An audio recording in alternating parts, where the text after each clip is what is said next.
fitness and wellness expert, naturopath, and adventure enthusiast Wendy Peck. And my husband, Todd Isberner. He's a fundraising guru, men's mentor, and Bible scholar. And as a couple, we're going to share riveting breakthrough stories from our guests who've experienced the meaning of a changed life. Our hope is that you will be inspired, equipped, and entertained along your own life journey. So lean in, listen well. This could be your biggest breakthrough.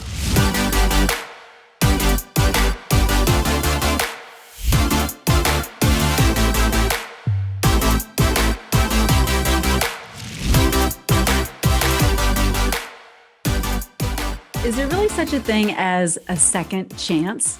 Yeah, you mean like a second chance in life? Well, yeah. What about a third chance or a fourth chance? A fourth or a fifth or a sixth? Exactly. I think they could potentially go on and on. Well, it reminds me of sort of like the before and after pictures. You know, you coach a lot of clients in the area of health and wellness and fitness, and I've seen some of the before and after pictures. Pretty amazing. Major transformation. Yeah. Right. So, and we typically don't focus so much on the before as we do on the after. Right. Well, today's guest really should have like a photo that would show the before and after of all of his life transformations, because this guy has been through it. And if there was such a thing as a quota on using up your chances, he'd be pretty close to it. So he's like a cat with 9 lives? What do you mean? More or less. It's very true. I am so pleased that you and I can introduce today's guest, John Brock, because he's been a good friend of ours for quite some time. And we're going to welcome you in just a moment, John. But I've got to read through your bio a little bit just to remind myself of what an incredible human being you are. Well, as you do that, don't think cat, think dog. Dog. Okay, dog. He's just a dog. Yeah, John, our friend, is the senior teaching pastor at the New Hope Church and president of Coach Brock Ministries. And for nearly 20 years, John has encouraged people with the story of Christ's love in his prodigal journey, challenging the church on God's mandate of reaching children as well as helping the broken and the poor. And so blessed that we got to witness and even be a little bit of a story in your prodigal journey. Awesome. In 2007, John became the featured teacher at the New Hope Church and later the founding pastor in 2008. And this is really cool too. You know, most pastors like to be called pastor. John prefers coach. Coach. I like that. And deservedly so. He's also served in men's, youth, and adult ministries at churches in Port Huron, Michigan, and Warsaw, Indiana. He's a 1984 graduate of Grand Rapids School of the Bible, and now is Cornerstone University, a great school. And John's also a 40-plus year veteran. No way. 40 years doing this. Veteran. 43 years in radio. Wow. Yeah. Okay, that's so cool. Of course, he was a boy when he started. He's a veteran of both Christian and mainstream radio. And since 1988, he's helped in raising money for Christian radio stations and other Christian nonprofit ministries, including Salvation Army, Compassion International, Family Life Radio, and United Christian Broadcasters in the UK. John enjoys training ministries in fundraising, and he hosts numerous fundraising events in places like Australia, New Zealand, and the UK, and he's also a frequent speaker at conferences. So Coach and his wife, Heidi, were married in 2003 and live in Tawas City, Michigan, with their dopey dog Radar. Hey, we have a dopey dog, Cody. We love her. I can attest to that, man. And so Heidi's been involved in church leadership and ministry for over 25 years as well. And she's got a degree and background in management and marketing and public relations. Awesome woman, especially married to John. And their adult daughter, Ashley, lives in Missouri. You are truly a man committed to family. This I do know from firsthand experience with you. You love your wife and John. I love my wife. My daughter saved my life in many ways. My mom, who's still alive, lives just a mile from me, had prayed for me in some of my darkest days, in some cases 8 straight years before God did any answers inside of me. So it's really all about family, and fortunate I have most of them near me, and the other one I get to see as often as I can. That's so awesome. And, you know, this podcast is about, it's called Your Biggest Breakthrough. And you've had several big breakthroughs, but we'd like to talk about your biggest. And I know it's really going to inspire the listeners because they're going to find something in your story that I believe that they could relate to and possibly their own that will give them hope. And I know that that's what you're all about. You love sharing your story and you love bringing hope. So tell us a little bit about those dark moments and how you were able to break free? Well, it really, I've got to do a flashback to the flashback before All that right, happens. cue the music. Yeah, I mean, I when I started in my life, I thought, hey, I'm going to be a professional athlete. I think every kid growing up in the late 60s and early 70s kind of thinks he's going to be a pro at something. And for me, I thought it was going to be football. And unfortunately, I got chop blocked as a sophomore and blew out my knee, and to the point where I actually don't even have an ACL. Wow. My medial collateral ligament, it was nearly a year in rehab, 6 months in a cast. I mean, it was pretty bad. And at that point in time, my life, when you have your life dream of something and as in 10th grade, that's already gone, all of a sudden priorities start to change. And at that point in time, God got a hold of my life. And the very next morning after I made a decision to follow Jesus, I'll never forget, it was a Sunday night, 7:00 in my bedroom. The next morning, I'm up eating frosted mini wheats. And the reason I remember that is I had the box Should we up talk in front on of me. Well, I had that in front of me because I didn't want to look at my sister. And you kind of did that. You kind of set up your thing. And I was listening to Christian radio, a guy by the name of Daryl Parker at Family Life Radio in Midland, Michigan. And God spoke to me, not audibly word, but this impression came in. He said, you are going to do that the rest of your life. And I never heard from God before. It was very strange. And from that moment on, I felt like I was going to be either in sports radio or something like that. God kind of designed that differently. And I did go to Grand Rapids School of the Bible and Music. I remember having to study Bible classes, which was fine. And then they had to take a pastorate class. And I told my professor, I said, I will never be a pastor. This is a complete waste of time. Please don't ever tell God what never you're say never never. Do. Now, were you going to pursue music for a while? No. Well, no. Okay. Music's part of the curriculum, but no. Well, I actually thought I was going to be a Christian music artist, but I had to take the basic music class 6 times. I never did pass it. Dude, I was going to say I've heard you sing. That would have been a bad left turn. Maybe it's the bongos. I can play guitar, I can play drums, but I just can't read music. So at any rate, I thought I was going to be in Christian radio or in sports radio in some aspect, and then God directed me back to my hometown. I couldn't get a job in Christian radio. I learned the basics of really good radio in the small town, and then actually spent a couple of years in television, which I thought at the time, like, well, I have a, you heard this, I have a face made for radio. Mm-hmm. That didn't last, but the principles that I got there in shooting video, editing video, and particularly in front of the camera has really served now, because for a while, all of us were quarantined, and guess what? We shot church in front of a camera like I'm doing right now. That's right. So Nothing's some wasted. of those basic, but yeah, that's the point. God doesn't waste anything. He really doesn't. And I was married. I'd spent 5 years managing a station in Port Huron. I was actually traveling around raising money with my friend there, Todd, helping out doing share-a-thons. And the moment I needed God the most, the moment I needed to cling to Jesus the most in a personal tragedy through a marriage that disintegrated, my daughter was born on October 10th of 1990. And right after that, our marriage disintegrated. And I should have clung to Jesus, but instead, I just kind of several months later said, thanks a lot, God. I think I'm going to take it on my own from here. Were you angry? Were you angry with God? No, I can't say that I really was. I mean, there might have been pockets, Wendy, where I was, but it really wasn't that. It was more of a, very much like John the Baptist when he was in prison, and he of anyone should have known who Jesus was. Right. And in that he said, "Are you really the Christ?" And so that's really what it was for me. God, if you really care about me, and I've spent my life trying to serve you, this isn't what I signed up for. and it was really painful. When my daughter was born, she grabbed my hand, and I was gone. And so to see her every other weekend, or once on a Wednesday night or whatever, that wasn't acceptable. And it was really brings hard. Tears to your eyes right now as you talk about it. She's 30. Yeah. She just turned 30 last week as we watched this. And powerful.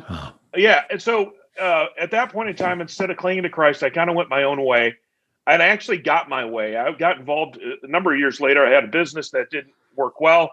It was actually it's funny. Go I've ahead and never say been it. drunk. Yeah, go ahead and say it. I've never been drunk in my life, but I actually had a sports bar, and it just didn't go well because I kicked people out there and go, listen, go home, be with your family. Well, you can't make any money when you're kicking customers out.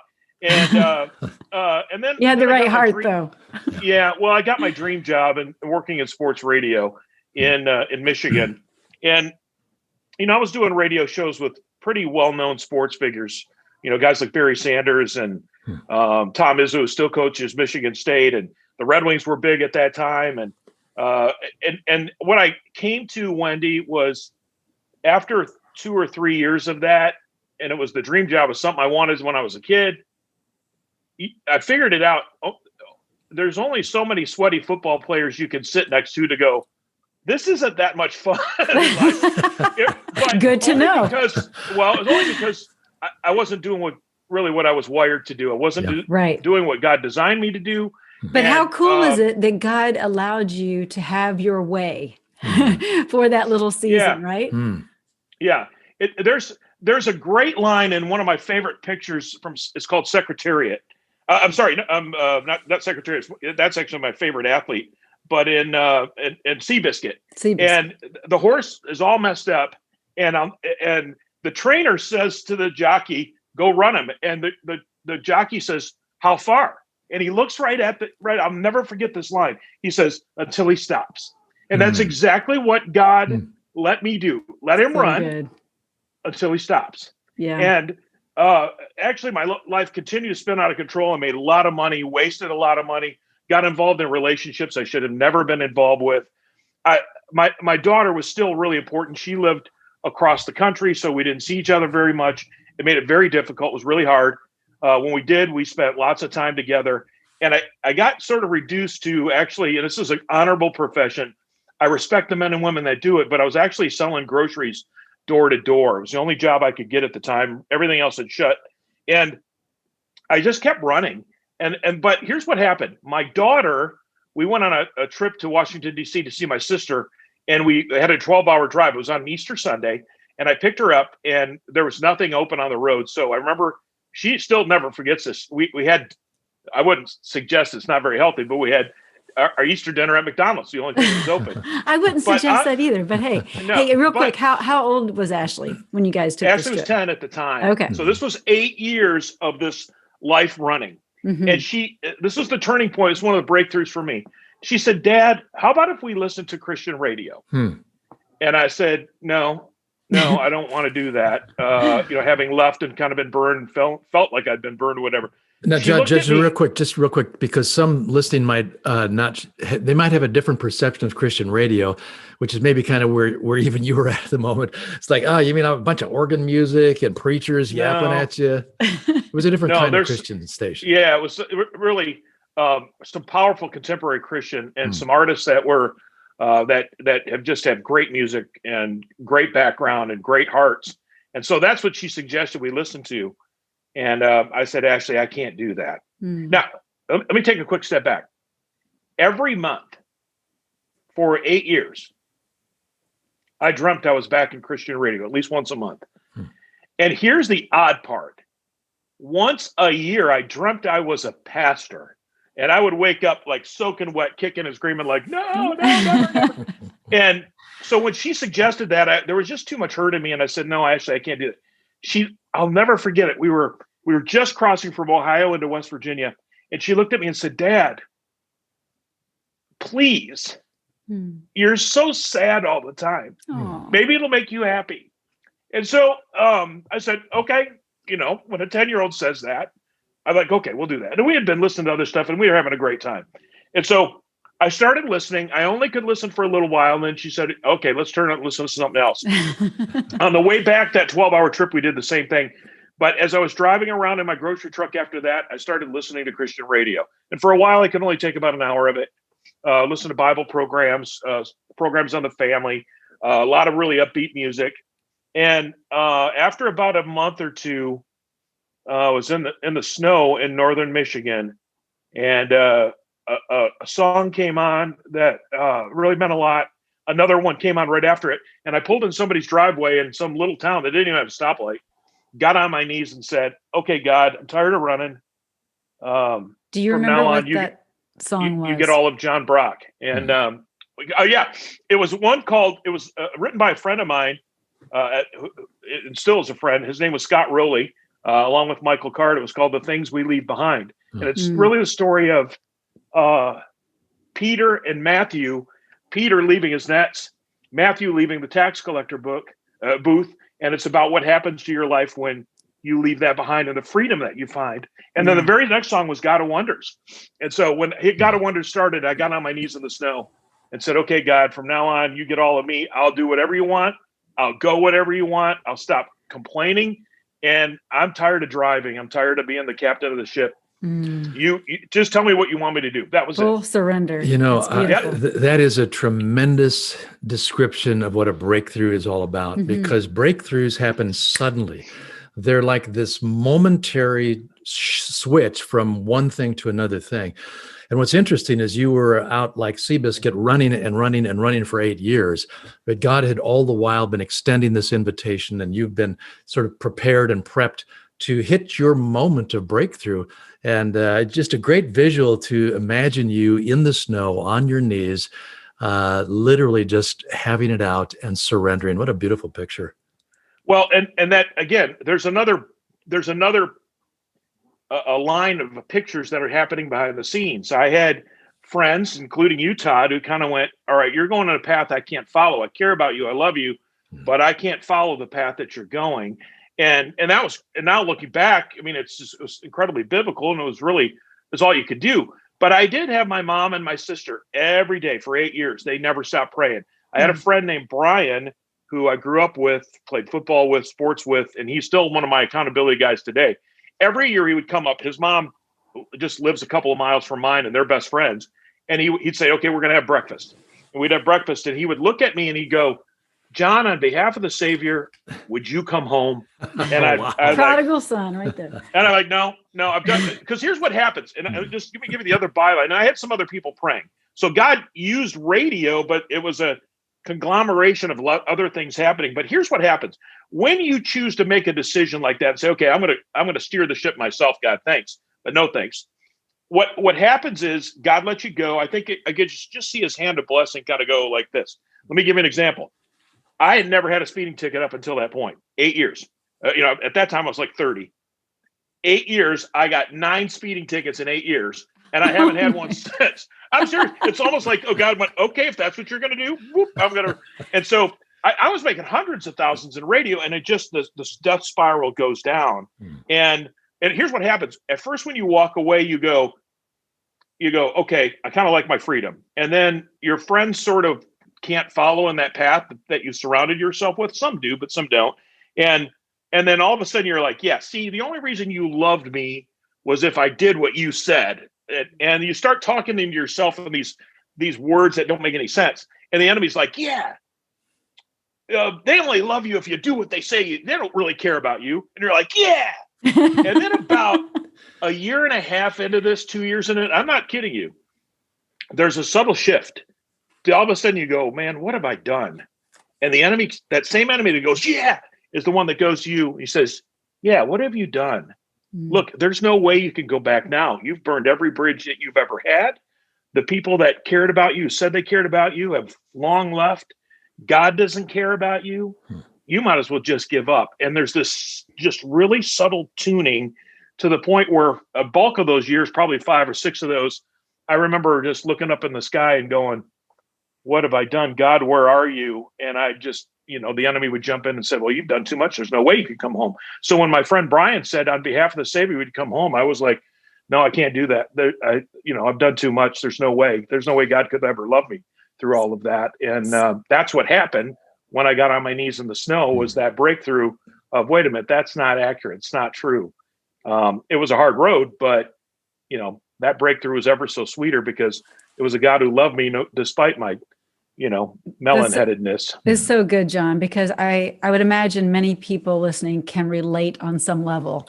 We want our freedom, right? And we think that freedom is doing whatever we want to do. And really freedom is having those healthy boundaries that God puts in place for our safety and for his glory. And so we sometimes think, no, that's not freedom, but really that is the freedom, right? When we are in a safe place, but we think we want to go outside of that and do our own thing. And then we get caught up in all kinds of things. No, you just nailed it. In fact, in that song, I told you the things we leave behind. The key line that drove me to my knees was this: freedom's not found in the things we want to do. It's the power to do what is right. Yes. And I had no power to do what was right. I was powerless. And so that's when I hit my knees and went, okay, that's it. I don't, and then ultimately you have great freedom in that, because God allows you to do things that he's created and wired and designed for you to do.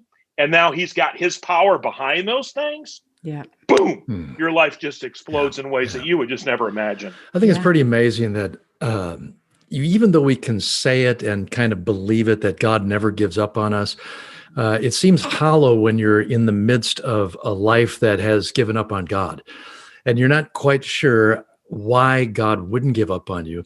But it's interesting to me just how Brian was speaking into your life, how God will oftentimes illustrate the reality of that and the truth of that through other people who won't give up. And you sense that with Brian.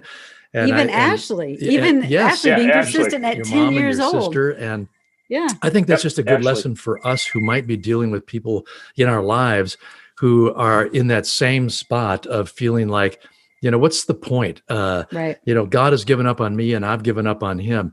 But if we'll be the voice, if you will, of reason, extending that hope, we could be part of the process of setting someone up for their own breakthrough. Yeah. Speaking truth, speaking God's light into their life. And, there's life and death in the power of the tongue, right? You know that all too well because you're a pastor and you speak on that stuff a lot. But I think you just have a beautiful story, and to surrender and have that breakthrough in that moment is huge. And so with that said, how has that breakthrough caused a ripple effect in where you are today, like with your family and finances? I mean, I'm sure it's just been pretty cool to look back and see. Yeah. And it's not been an easy road. There have been some that, that I'd hurt deeply before that didn't want anything to do with this change. And, that part was tough. I remember, part of this is really about pride, to be honest with you. I remember, when you're up in front of the camera, you're on the radio, you got, future Hall of Famers coming up at training camp and hugging you, or, his son's playing basketball with my son, or, you're walking down the hallway and there's a Hall of Fame coach going, "Hey coach, how you doing? Hi, John. How's it going?" That your head starts to get pretty big. And my pride and ego, I still struggle with it like everybody does, but, it all came to a head as I was knocking on people's doors, asking if they wanted groceries. And they would look at me and go, "Didn't you used to be John Brock?" And I'd said, "Yep, I was. What can I get you?"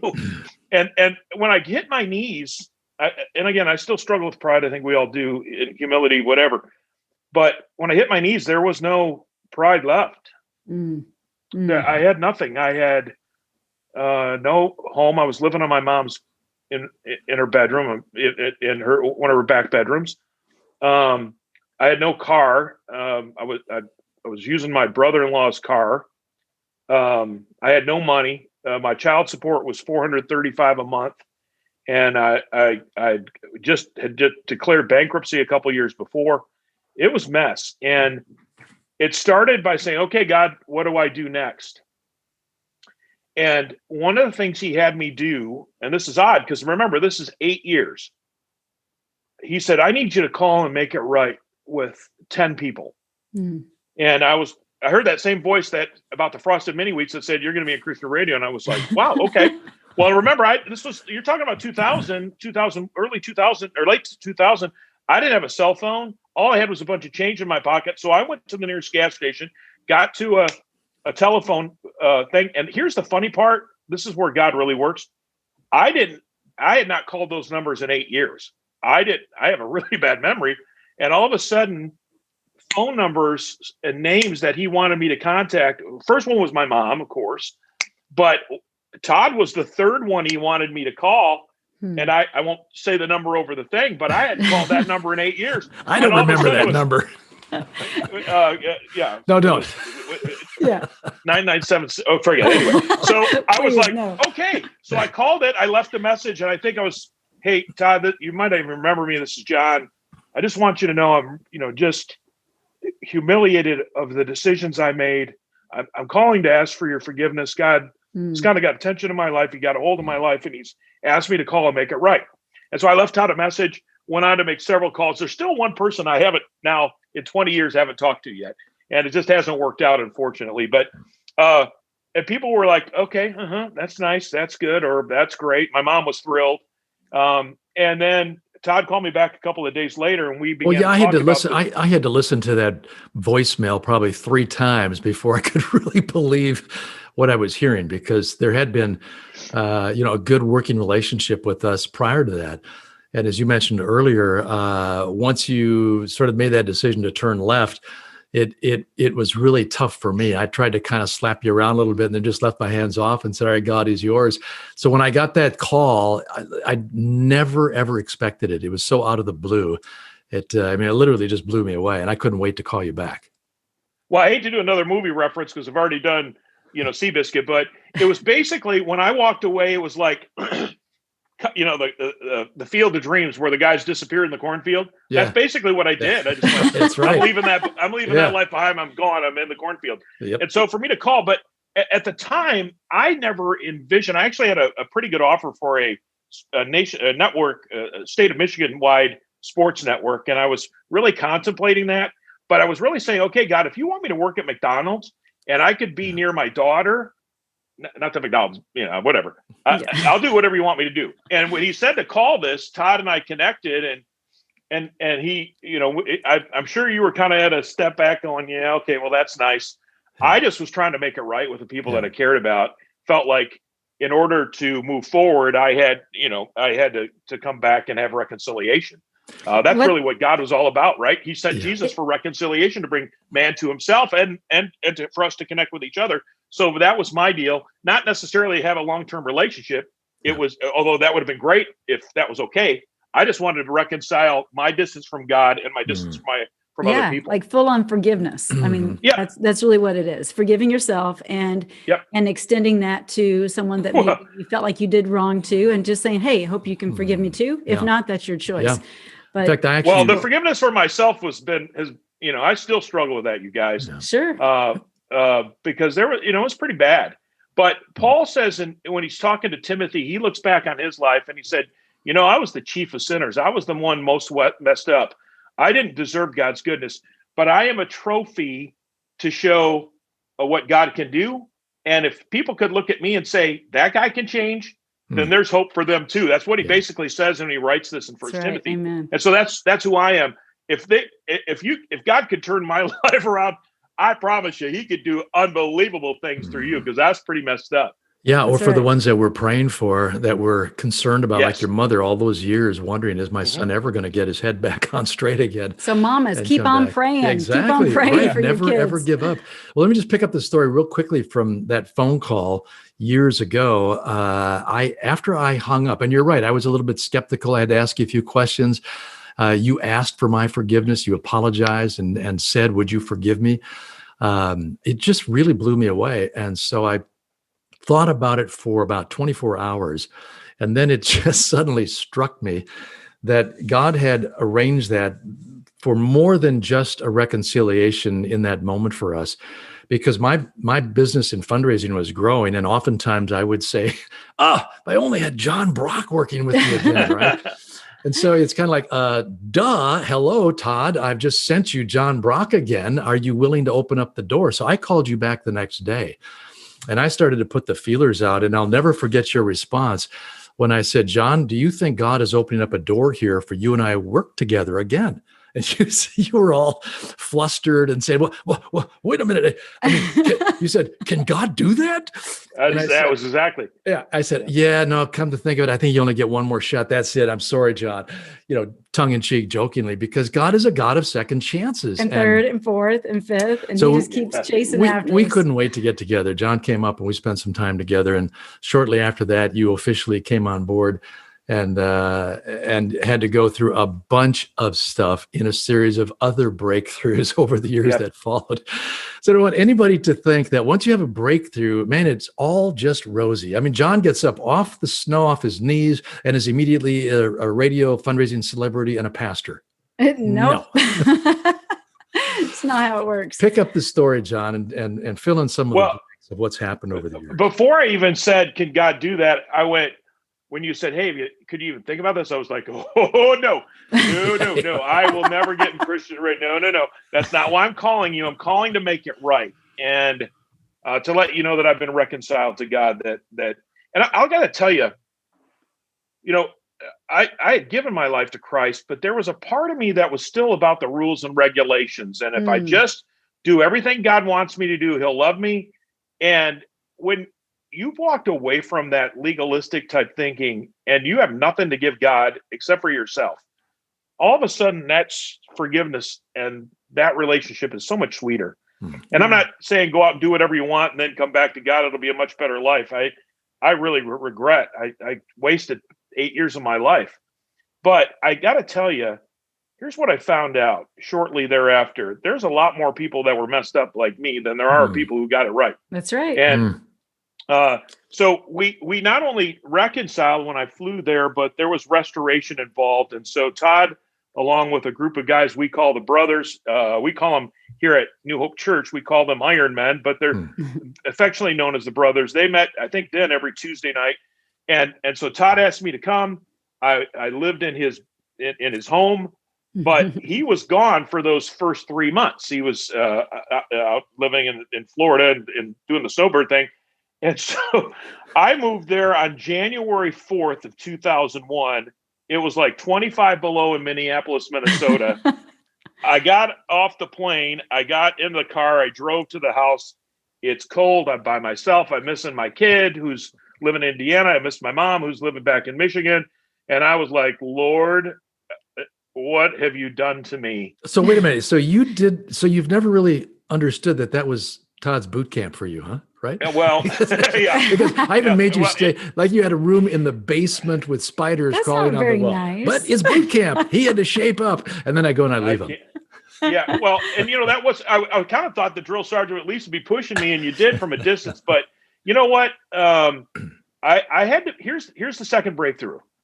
And in that 3 or 4 month span, it was lonely. There was actually quite a bit of tears, second guessing, but I read a book from Pastor Michael Youssef from Atlanta on the wilderness experience and what it was like for Elijah to have this great victory over Baal and the prophets, and then go running off into a cave by himself, and he's feeling sorry for himself. And as he laid out that timeline, I'm like, holy cow, that's me. And I read that book, I went through that story in the Old Testament. And then it just dawned on me, I have to go through this by myself.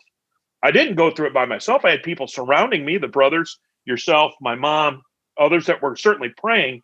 But I had to be just God and myself walking through this. I couldn't have a relationship with somebody that would just, you want accountability, but I couldn't let somebody be my medicine or medicate to get through that. Yeah. It could be the bottle, it could be pills. I didn't struggle with those things. Food, whatever that looks like, that could not carry me through. Football, I had to go, God, it's you, it's me. And he says, I haven't left you. The still small voice doesn't get laryngitis. And on the backside of that, several months later, I look back, that was the best 3 months of my whole life. Because cool. I recognized that I didn't need anything else, including my daughter. I wanted that relationship, of course, but I had to be okay with me on the backside of that, with just going, God, I'm all right. And if I don't have a relationship, I desperately wanted, I felt like I had a life that I wanted to share with somebody, to really love them.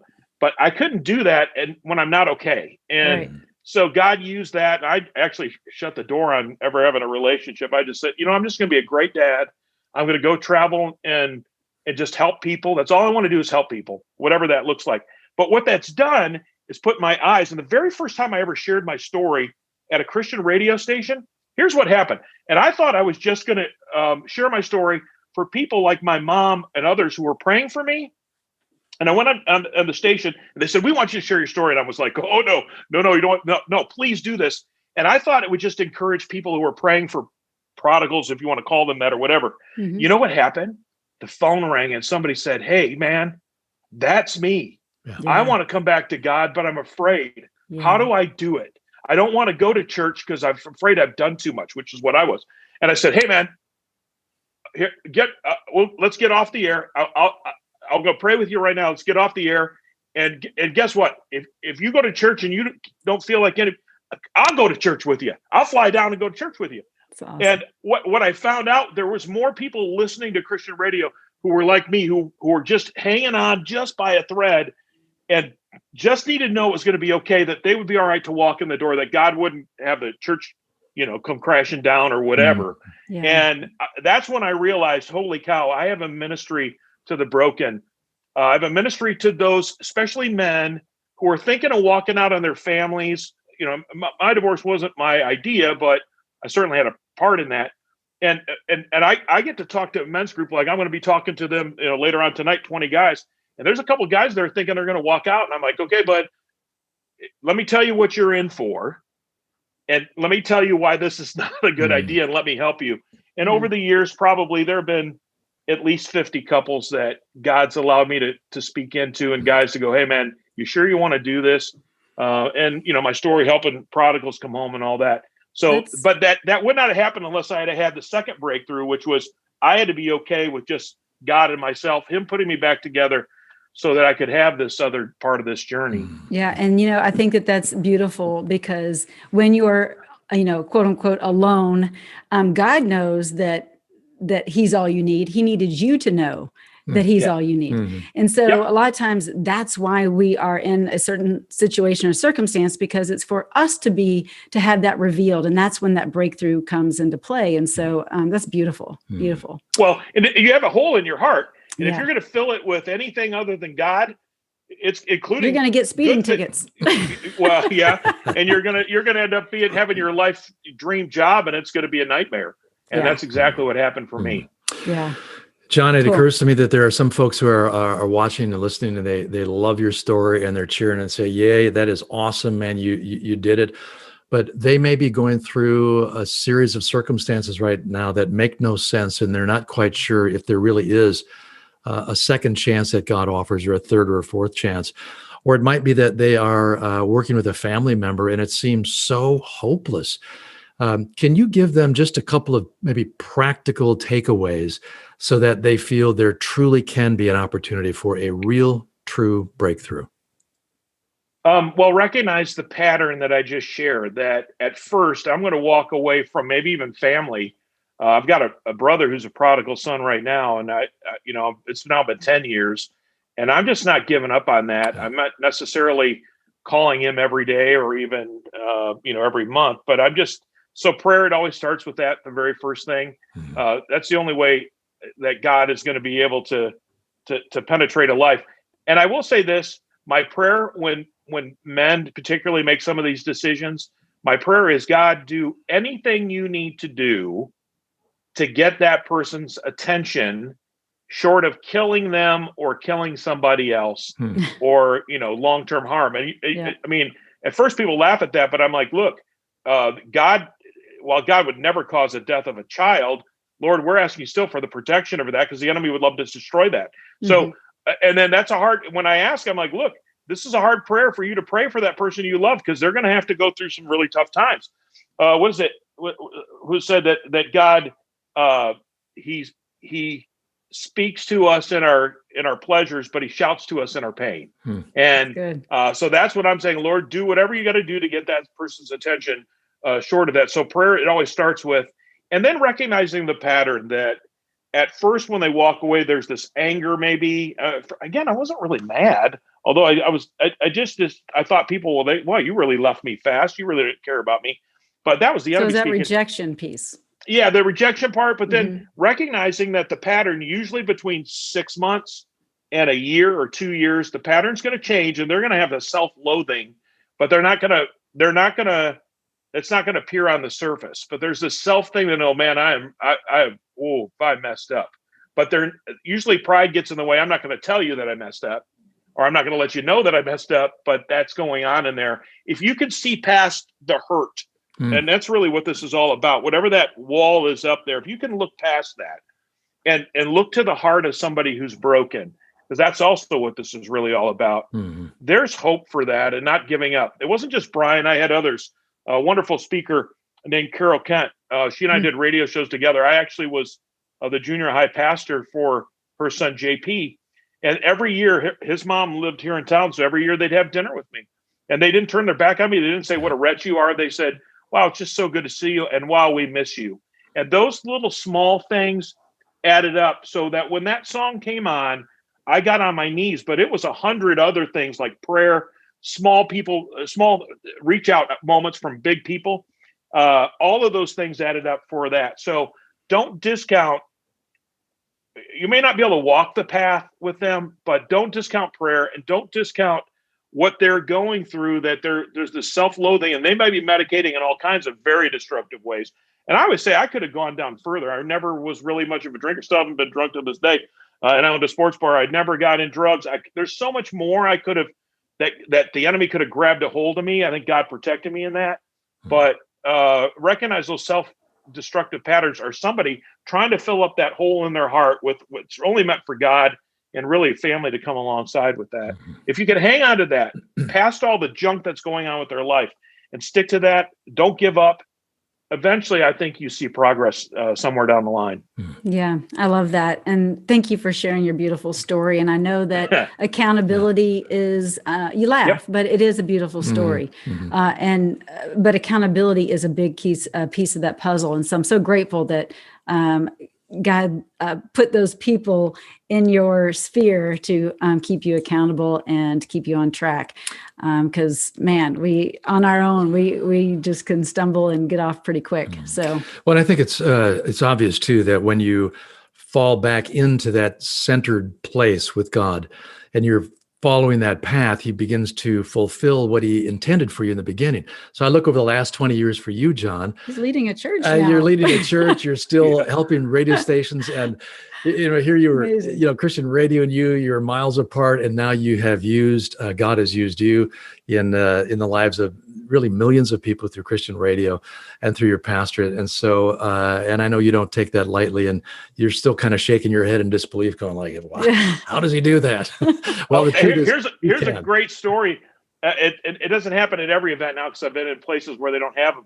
But there was a while where we would do radio events all over the country. And I'm talking Hawaii, Alaska, in the back places of Colorado. And a grocery truck would go by when I'm doing the radio event, just to remind me, hey man, anytime you want to complain about your life now and traveling or whatever else, do you remember what that was like? Oh, that's so good. I don't want to go back to Egypt. God, I'm doing good. Thank you very much. Guys got a sense of humor. And again, I never set out to be a pastor. My local, the local church that I used to attend, it's a long story, but they asked me to speak one week. They were going to start a new church. And I said, yeah, I'll speak one week. And then they said, well, you speak the next week. And I said, well, yeah. And I just told my story of being broken and how God can change things around. And a couple of months later, they asked me to, they asked me to continue to speak, and they asked me to be pastor. And I went, no, not interested. No, I will never. Yeah. No. Yeah. Well, and I just said, look, everybody in this town, it's this real small town. It's a great town, but it's a small town. Everybody knows my story or whatever. But it was really clear that God wanted me to do that. So I've done both. I continue to travel around, not as often, but I have a passion for Christian radio. My board recognizes that the impact this little church can have. They have about 500 people. If everybody shows up, maybe 1,000. And they recognize that we are designed to serve. And so whether it's helping the poor, whether it's having a focus in on kids, because Jesus was passionate about children, and then recognize they have a global impact on ministries all over the world. I have a really, really progressive board that says, yeah, instead of go speak, maybe go help stations out, and then go tell your story. And again, I still embarrassed. And there's some people that will never come here because of this, but here's what's cool. Last week I got invited. It's the second time I've done this. Our local volunteer fire department got a brand new fire truck, and they said, would you come and would you pray over our truck? And somebody had passed away this summer. It was well known in our community, and they who I really loved, and they said, we want nobody else other than you doing the funeral. And I don't do that to brag. What I say is, look, when you are humble yourself and you just say, God, where do I go next? And yeah, you can feel like your life was a grave disappointment to God, and I felt like mine was. There is beauty from ashes. He does take things off the dust heap and actually put you in a new atmosphere, a new impact. And I would have never asked for nor wanted any of that, but only God can do. Only God can do that. Only and God. Yeah, and I'll tell you, that even happened in my finances. That was another breakthrough too. There's just so many offshoots of this that takes place when you finally go, your life is not about you. Your life is about impacting others and making a difference for eternal things. And when that happens, it hasn't been easy. There's been a lot of heartbreak, but I get up in the morning and I'm like, okay, doing what I'm supposed to be doing. That's exactly it. And John, thank you so much for sharing. If you were inspired by what you heard today from John's story, go to coachbrock.com, correct? Mm-hmm. And I'd be happy to hear from you, and we'd love to hear from you as well. And we'll put this in the show notes. Yeah, I was going to say too, check John out on Facebook. He does regular updates there. Some things are fun, some things are serious, but you'll be inspired. A glimpse and inspiration of what life can really be all about. Breakthrough. Well, it's funny. Breakthrough. It's funny you say that, though. I actually took a break from Facebook from most of August and right on through September until the last couple of weeks. I just was seeing all the hatred and all that stuff. And I just felt like, man, I just can't take it anymore. But I was reading in the Beatitudes, blessed are the peacemakers. And so my life is really going to be about bringing peace to people, whether it's peace to themselves and God or themselves with each other. So I'm back on Facebook trying to counteract all of the, oh boy, we got a mess going on. That's for sure. Well, John, you are a true inspiration, and we've been friends for a long time. I love you and just love your story. You've inspired people. And when it's time to write the book, let me know. I'll write the foreword for it, and we'll nickname you Seabiscuit, John Seabiscuit Brock, from bar owner to pastor. Yes, I love it. Well, every once in a while, I text Todd and go, none of this would have happened had God not used you. Mm-hmm. And understand this: you're going to have an impact in somebody's life, and they may never tell you. You might not find out until the other side, but you have no idea the impact you could have on just one person. My favorite saying in the world is, you can count how many apples are or how many seeds are in an apple, but you never know how many apples will be in just one seed. And that's good. That's so biblically true. And I would just listen. You could be an inspiration to somebody who might have a worldwide ministry doing whatever. So please, if you've got someone like that in your life that seems far away, don't give up. Don't give up. Don't ever give up. What a way to close this out. Thank you, John Brock. We just adore you and are grateful for all that God did in your life. And so if you're listening, thank you for tuning in. And we can't wait for you to join us in our next episode, but go to the show notes and you'll see all of the information there and Coach Brock's website and more. So thanks for tuning in. Well, that's a wrap for today's show. We hope you enjoyed it. As always, we love spending time with you right here on Your Biggest Breakthrough podcast. We look forward to seeing you on the next episode. But until then, just head on over to yourbiggestbreakthrough.com, where you'll find some free resources and information and a place where you can comment, and we would love to dialogue with you there. Thanks so much for tuning in, and we'll see you next time.